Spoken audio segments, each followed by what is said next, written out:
Medewerkers van het ziekenhuis konden van een morgen een karmeidje uit de buttons Praat maar Friesk. Grunners is goud en tegen mij kun je Drents praten.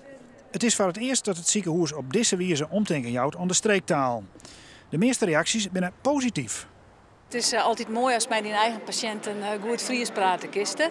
En dat brekt het een beetje en dan vielen mensen zich thuis. Maar ik ken ook wel een beetje Grunnings praten, dus ik vind altijd je moet met elke niet in praten kennen. Ik heb gewerkt in een slagerij en als je dan in het Grunners gewoon praat met je klant, dan krijg je veel meer binding met je klant. En zo werkt dat hier natuurlijk in het Zuidmoes ook. Nog meer kan ik me voorstellen dat het belangrijk is om een vertrouwelijke band te krijgen met je patiënt. De medewerkers van de werkvlier binnen vaker de streektaal machtig als de medisch specialisten. Maar krijgt van de doktoren is het wel heel wichtig om de patiënt goed te verstaan. Als mensen hun eigen taal kunnen spreken is dat misschien wel goed. Ja, toch ook op geruststelling denk ik. Dat mensen een beetje op hun gemak zijn.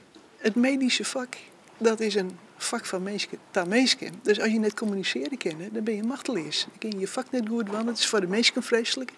Het is heel begruttelijk, elke keer is er mee om. Vind je het belangrijk dat een specialist dat dan ik verstaan kan? Nou, ik denk niet dat je het van de mensen kunt verwachten. Maar als je uit deze streek komt en hier opgegroeid bent, dan denk ik dat je het prima kunt verstaan. En daar kun je dan in je beroep ook gebruik van maken, denk ik. De actie is het praat van de dij in het UMCG. Het thema zit in alle gevallen deze week goed op een kaart. Als het dan de initiatiefnemers leidt, bloot het er net bij.